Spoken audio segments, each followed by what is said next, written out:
ನುಡಿದಂತೆ ನಡೆದು ಕ್ಯಾನ್ಸರ್ ಪೀಡಿತ ಯೋಗಿತಾಳಿಗೆ ಸಹಾಯ ಹಸ್ತ ನೀಡಿದ ಅಧಿಕಾರಿಗಳು. ಚಿಕಿತ್ಸೆಗೆ ನೆರವಾಗಲು 3 ಲಕ್ಷ ಹಣ ನೀಡಿ ಮಾನವೀಯತೆ ತೋರಿದ ಅಧಿಕಾರಿಗಳು.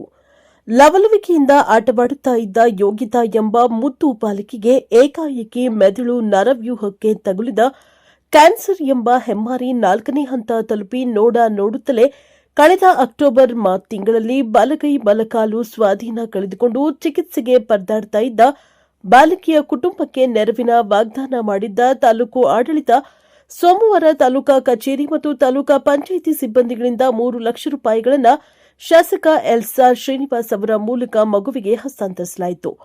ಪಟ್ಟಣದ ಸಮೀಪದ ಜಿ ಹರಿವಿಸಂದ್ರ ಗ್ರಾಮದ ಮಂಜುನಾಥ ಮತ್ತು ನೇತ್ರಾವತಿ ದಂಪತಿಯ ಮಗಳು ಯೋಗಿತಾ 10 ವರ್ಷ ವಯಸ್ಸಿನಲ್ಲೇ ಮೆದುಳು ಕ್ಯಾನ್ಸರ್ ಪೀಡಿತರಾಗಿದ್ದು ಹೆಚ್ಚಿನ ಚಿಕಿತ್ಸೆಗೆ ಆಧಾರ್ ಕಾರ್ಡ್ನಲ್ಲಿ ತಾಂತ್ರಿಕ ದೋಷ ಹಿನ್ನೆಲೆ ಕುಟುಂಬ ಅಲೆದಾಡಿ ಬೇಸತ್ತಿತ್ತು. ಈ ಮಾಹಿತಿ ತಿಳಿದ ಮಾಧ್ಯಮಗಳು ಮಗುವಿನ ನೆರವಿಗೆ ನಿಂತು ಜಿಲ್ಲಾಡಳಿತವನ್ನ ಎಚ್ಚರಿಕೆಯಿಂದ ಹೇಳಿತ್ತು. ತಕ್ಷಣ ಸ್ಪಂದಿಸಿದ ಜಿಲ್ಲಾಡಳಿತ ಮತ್ತು ತಾಲೂಕಾ ಆಡಳಿತ ಯೋಗಿತಾಳ ಮನೆಗೆ ತಲುಪಿ ಸ್ಥಳದಲ್ಲಿ ಆಧಾರ್ ಕಾರ್ಡ್ ತಿದ್ದುಪಡಿ ಮತ್ತು ಪಡಿತರ ಚೀಟಿ ಹೆಸರು ಸೇರ್ಪಡೆ ಮಾಡಿಸಿ ಬಾಲಕಿಯ ಚಿಕಿತ್ಸೆಗೆ ಸ್ಪಂದಿಸಿದ್ರು. ಇದೇ ಸಂದರ್ಭದಲ್ಲಿ ಸ್ಥಳಕ್ಕೆ ಆಗಮಿಸಿದ ಶಾಸಕ ಎಸ್ಆರ್ ಶ್ರೀನಿವಾಸ್ ಅವರು ಸೂಚನೆ ಮೇರೆಗೆ ತಾಲೂಕು ಆಡಳಿತ ಆರ್ಥಿಕ ನೆರವು ನೀಡಲು ಈ ಹಿಂದೆ ಭರವಸೆಯನ್ನ ನೀಡಿತ್ತು.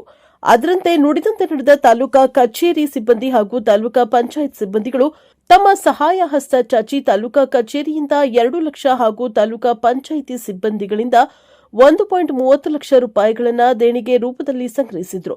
ಸಂಗ್ರಹವಾದ ಹಣವನ್ನು ಶಾಸಕ ಎಸ್ಆರ್ ಶ್ರೀನಿವಾಸ್ ಅವರ ಮೂಲಕ ಬಾಲಕಿಯ ಕುಟುಂಬಕ್ಕೆ ಸೋಮವಾರ ಹಸ್ತಾಂತರ ಮಾಡಿದ್ದಾರೆ.